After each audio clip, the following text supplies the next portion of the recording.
Assalamualaikum warahmatullahi wabarakatuh. Halo teman-teman, perkenalkan nama saya Fauziah Alam dari kelas 5I Universitas Muhammadiyah Profesor Dr. Hamka, Program Studi Ilmu Gizi, Fakultas Ilmu Kesehatan. Di sini saya akan mempraktekkan bagaimana cara mengedukasi teman kita remaja akhir perempuan mengenai IMT atau Indeks Massa Tubuh dan mengetahui bagaimana tentang gizi kurang dan aktivitas fisik. Semoga bermanfaat. Check it out. Maka perkenalkan, nama saya Fauziah Alam, saya dari Universitas Muhammadiyah Profesor Dr. Hamka. Saya di sini dari Program Studi Ilmu Gizi, Fakultas Ilmu Kesehatan. Oke, kalau gitu, apa kabar Kak hari ini? Baik, alhamdulillah. Thank you. Oke, alhamdulillah ya, sehat ya Kak. Oke, sebelumnya Kak, di sini saya itu pengen diskusi nih Kak sama Kakak, pengen ngobrol-ngobrol. Makanya aku meminta izin dulu Kak, minta waktu Kakak kurang lebih 20 menit nih Kak. Kita bakal ngobrol-ngobrol. Apakah Kakak bersedia? Oke. Jadi di sini Kak, aku tuh mau ngobrol-ngobrol nih Kak mengenai Indeks Massa Tubuh atau IMT. Nah, apa sih pentingnya IMT? Terus dampaknya apa sama remaja apalagi kakak yang maju akhir yang ingin dewasa awal. Nah, terus dampaknya seperti apa dan lainnya. Terus kita juga di sini bakal diskusi juga nih Kak tentang pengertian IMT, aktivitas fisik, terus penyebab gizi kurang, terus kategorinya IMT itu apa aja, terus gimana sih cara perhitungan. Nanti kita bakal belajar tuh Kak perhitungannya IMT, terus tanda dan gejalanya, pola makan dan penata laksanaan gizi kurang. Oke, kalau begitu kita mulai aja kali ya Kak. Kalau aku boleh tahu, kakak kira-kira udah tahu belum IMT itu apa tuh Kak? Indeks massa tubuh.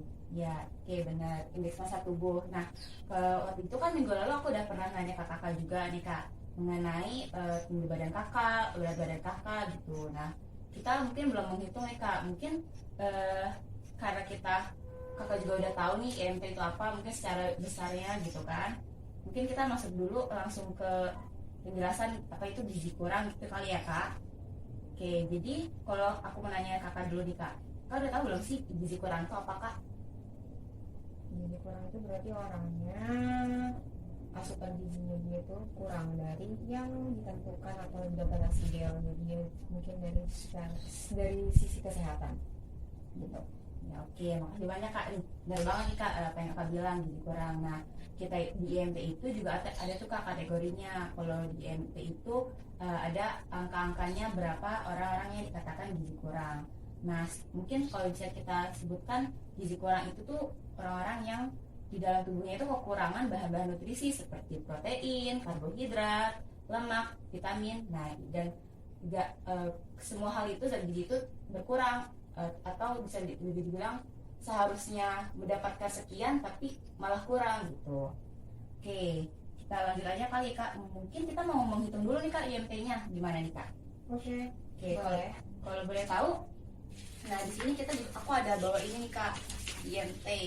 Gimana cara kita buat menghitung IMT? Nih Kak bisa lihat cara menghitung postur tubuh ideal dinilai dari indeks massa tubuh yang diperhitungkan sebagai berikut. Nah, IMT itu kan indeks massa tubuh, di mana IMT ini kita bisa tahu nih Kak status gizi kakak seperti apa, apakah kurang, normal, overweight, obesitas gitu Kak. Nah di sini rumusnya itu ada berat badan dalam kilogram dibagi tinggi badan dalam meter. Nah kalau boleh tahu tinggi berat badan kakak berapa nih Kak? 165. Oke, 165. Terus tinggi badan kakak 165, berat badan kakak berapa nih Kak? 50. 50 pas ya Kak? Oke, berarti kan 50 dibagi 1,65 di dalam meter ya Kak, dikali dipangkatin 2, berarti kan 1,65 dikali 1,65. Udah kan Kak tadi 50 berat badan Kak 50 dalam kilogram, terus kita bagi sama tinggi badan kakak 1,65, berarti 50 dibagi 1,65 dikali 1,65 itu tuh hasilnya 18,3 Kak. Nah 18,3 itu kira-kira Kak tuh masuk gak nih kategorinya? Nah di kategori IMT itu ada 5 nih Kak, orang-orang yang di bawah 18,5 itu masuknya ke gizi kurang Kak. Nah jadi karena kakak IMT-nya itu 18,3, jadi bisa dibilang status gizi kakak itu termasuk status gizi kurang gitu Kak. Nah ini untuk IMT-nya nih Kak. Nah dari sini kita juga bakal tahu nih Kak sebenarnya berat badan ideal kakak itu seperti apa. Nah di sini aku juga ada rumusnya nih Kak. Kalau kakak bisa lihat di sini kita pakai rumus Broca. Rumus Broca ini berarti tinggi badan kakak dikurang 100 dikurang 10% dari tinggi badan kakak dikurang 100. Mau kita coba Kak atau kakak mau coba sendiri? Boleh? Coba aja. Oke, kita coba aja ya Kak. Berarti karena kita mau tahu nih Kak berat badan ideal kakak, tadi kan berat badan asli kakak atau berat badan aktual kakak 50 kilo. Nah sekarang kita coba dengan berat badan ideal kakak berapa sih yang seharusnya gitu kan. Berarti tinggi badan kakak 165 dikurang 100 dikurang 10% dari tinggi 165 dikurang 100. Nah berarti kan 65 dikurang 10% dari 65. Berarti 65 dikurang 6,5 berarti 58,5. Berarti kan berat badan ideal kakak seharusnya 58 kilo kak, atau 80, lebih tepatnya 58,5 kilogram. Nah itu bisa kakak lihat kan kak, berarti berat badan kakak sendiri itu cukup kurang ya kak, ya kan? Berat kakak yang asli kakak 50 kilo kan kak. Nah berat badan ideal kakak seharusnya itu 58,5 kilo kak, gitu kak. Jadi bisa kakak pastikan kan kak, kalau status gizi kakak secara IMT itu udah kurang ya kan kak. Nah terus kakak harus tahu juga nih, apa sih yang menyebabin gizi kurang. Nah aku mau nanya nih, kira-kira kakak tahu gak sih kenapa kakak bisa IMT kakak itu gizinya kurang? Makannya nggak seimbang, Hmm. terus makannya nggak teratur juga, kadang mungkin sehari cuma makan 2 kali karena males. Terus mungkin ketika makan itu porsi makanannya lebih cenderung banyaknya mungkin di satu part doang, tapi yang banyak. Betul banget nih kak, bener banget ya. Bisa dari sisi makanannya juga nih kak. Sebenarnya ada banyak faktor sih kak, beberapa diantaranya mungkin ada dari faktor makanan juga kak, terus ada dari faktor sosial kakak juga. Misalnya di lingkungan kakak orang-orangnya emang nggak suka makan banyak, atau emang nggak apa ya, sumber daya makanan juga sedikit gitu, bisa juga. Atau juga bisa dari faktor ekonomi, misalnya kekurangan uang jadi susah untuk membeli makanan gitu kak. Mungkin aku bakal fokusnya ke makanan ya kak, karena kakak tadi sudah bilang mengenai makanan itu sendiri. Nah di sini kak aku ada namanya tumpeng gizi seimbang. Nah tumpeng gizi seimbang itu apa sih kak? Ini bukan tumpeng nasi ya kak, bukan tumpeng nasi kuning, tapi ini tuh kalau di kementerian kita nyebutnya tumpeng gizi seimbang, yang mana di sini tuh ada kategori-kategori makanan nih kak. Nih kayak bisa kakak bisa lihat sendiri di sini ada sumber karbohidrat, yang mana dibilangnya itu sumber karbohidrat disarankan 3 sampai 4 porsi dalam sehari. Nah kalau kakak tahu, aku mau nanya nih kak, kakak tahu nggak sih pola makan ideal itu seperti apa dalam sehari? Enggak. Oh enggak, benar. Nah jadi kan kakak bilang tadi pola makan kakak nggak beraturan juga kan kak. Nah yang disarankan itu kak, pola makan yang baik itu dalam sehari itu 3 kali kak, 3 kali makan utama dengan 2 kali selingan kak. Jadi misalnya kakak pagi makan jam 7, nanti ada selingan lagi kak jam 10 pagi, terus makan siang misalnya jam 1, terus selingan lagi jam 4 sore bisa, terus malamnya makan jam 7. Jadi 3 kali makan utama, 2 kali makan selingan. Nah itu kak. Ini untuk sumber-sumber karbohidratnya bisa roti, bisa nasi, bisa umbi-umbian, bisa kentang dan sebagainya. Nah, terus juga jangan lupa nih kak. Jadi kita itu ada namanya isi piringku kak, dimana nggak hanya karbohidrat yang kita butuhin kak, cuman kita juga butuh namanya buah-buahan, sama sayur-sayuran, protein dan sebagainya. Nah, di sini ada nih kak kadarnya. Misalnya kakak bisa masukin buah dan sayur itu seimbang kak, dimana nanti kakak nggak hanya kebanyakan makan sayur aja, tapi kakak juga harus lengkap dengan buah-buahannya juga. Tuh, terus juga kakak misalnya di sini bisa sehari itu buah 2 sampai 3 porsi per hari, sedangkan sayurnya 3 sampai 4 porsi dalam 1 kali makan. Nah, untuk lemak protein itu disaranin itu 2 sampai 3 kali porsi, 2 kali porsi per hari. Dan nah ini kak yang kita di Indonesia itu banyak banget nih kak. Mungkin alhamdulillahnya kakak tidak terkena yang namanya obesitas, karena remaja-remaja sekarang itu juga banyak yang terkena obesitas, padahal mereka tuh masih muda nih kak, padahal aktivitas fisik mereka tuh termasuk banyak nih kak. Nah disarankan sama pemerintah itu kita membatasi GGL namanya kak, gula, garam, dan lemak. Nah makanya kenapa gula dan garam dan minyak ini ada di atas, tujuannya itu agar kita membatasi penggunaan 3 hal ini gitu kak. Dari sini udah mengerti kak, atau ada yang ingin tanyain kak? Udah ngerti. Oke, nah lanjut ya kak. Nah aku mungkin ada di video dikit nih kak nih buat kakak nih, mungkin kakak biar bisa tahu sedikit nih kak.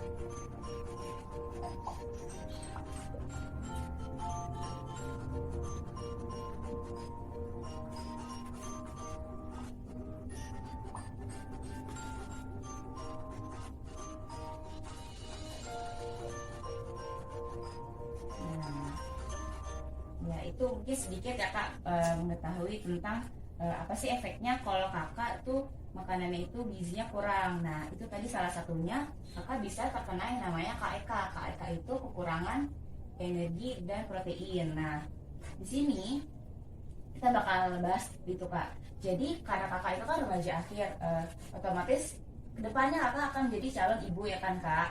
Nah di saat itu jika kakak berat badannya kurang, status gizi kakak kurang, itu bakal beresiko nanti ketika kakak sudah menikah, ketika kakak punya anak kakak bakal beresiko terkena BBLR. BBLR itu apa? BBLR itu berat badan bayi lahir rendah, di mana itu akan membahayakan bayi itu tersebut kak, tidak hanya secara psikis atau tidak hanya secara ingatan mereka, memori mereka, tapi secara badan mereka juga bisa jadi stunting dan mereka bakal gampang terkena penyakit-penyakit lainnya gitu kak. Nah mungkin di sini kita bisa tahu nih kak, jadi kan tadi dibilang dampaknya apa sih kak, dia bilang KEK.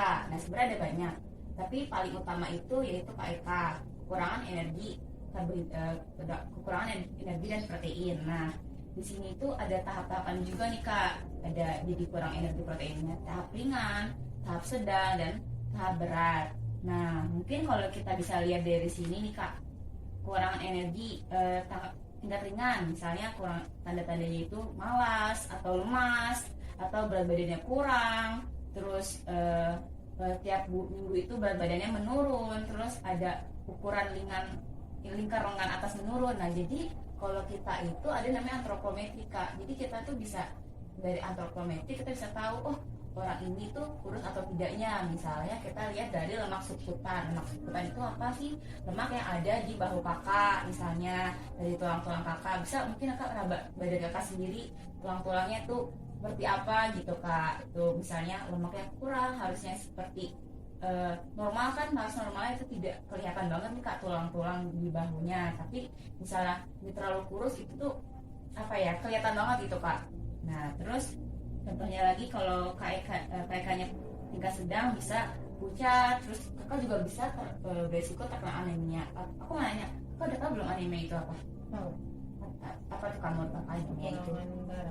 Kurang darah. Kalau gitu kakak kira-kira kakak tuh kurang darah juga nggak sih kak? Iya, soalnya waktu itu harus minum obat penambah darah. Nah ya gitu kak, benar banget. Nah dari situ kakak juga sebenarnya bisa tahu nih kak, kakak nggak hanya kekurangan gizi kurang atau IMT-nya rendah, tapi kakak juga kena anemia. Bahkan bisa jadi kalau kakak cek periksa lagi, kakak juga bisa aja kekurangan KEK itu kak, kena kekurangan energi dan protein. Nah itu kalau tingkat sedangnya. Kalau tingkat beratnya lagi itu lebih parah lagi kak, bisa namanya kwashiorkor, marasmus, atau gabungannya gitu kak.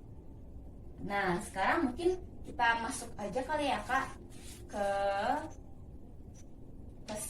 ke sini nih kak. Di sini kakak bisa lihat kalau orang yang kekurangan gizi itu pada anak-anak remaja itu tuh bahaya banget nih kak, karena misalnya dia itu bisa menjadi resiko penyakit-penyakit lainnya. Tadi kan kak, KEK itu gak hanya KEK doang, kakak juga bakal bisa kena anemia, di sini juga kakak bakal bisa kena marasmus dan sebagainya. Nah pencegahannya itu gimana sih kak? Kakak tahu nggak kira-kira pencegahannya atau apa? Simply makan yang sehat. Nah dan teratur. Betul banget ya kak. Simpelnya adalah kita harus makan makanan gizi seimbang. Nah tapi kak, gak hanya itu aja nih kak, kita juga harus tahu nih pola makannya. Nah tadi kita udah ngejelasin ya kan kak ya, pola makan yang seimbang itu seperti apa ya kan kak. Jadi ingat nggak kak pola makan yang seimbang itu seperti apa? Yang itu ini.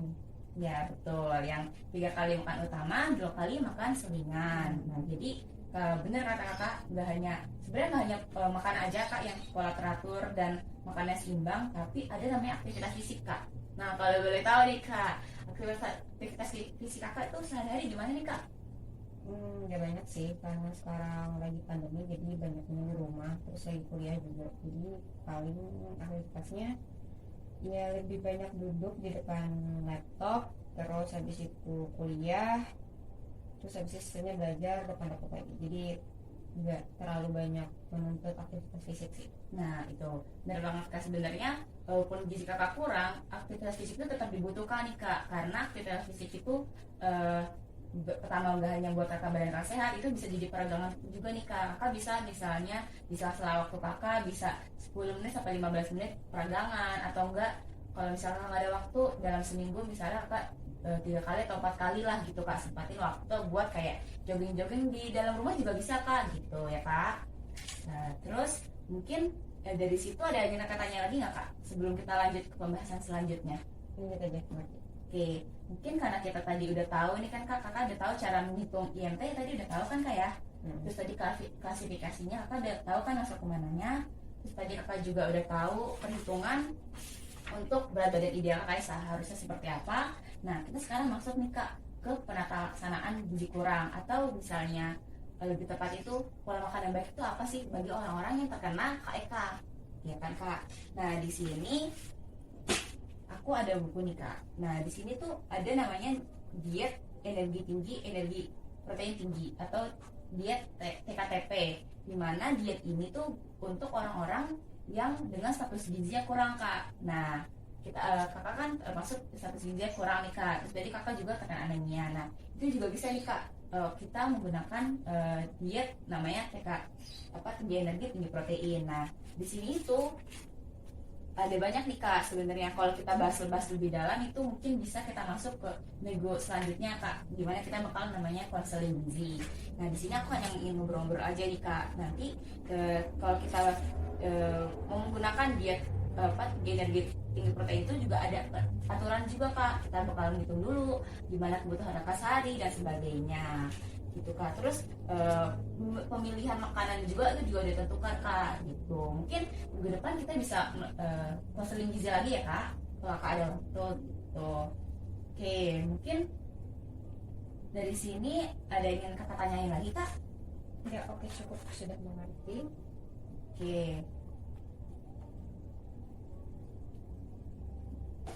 Oke, kalau gitu mungkin dari aku sekian itu aja kak. Kalau kakak ada yang kakak tanya-tanyain boleh kak. Misalnya kak ada, aku masih belum ngerti nih kenapa sih harus jadinya orang yang gizi kurang kena KEK gitu, atau ada yang kakak tanyain lagi kak boleh? Ya cukup ngerti kok.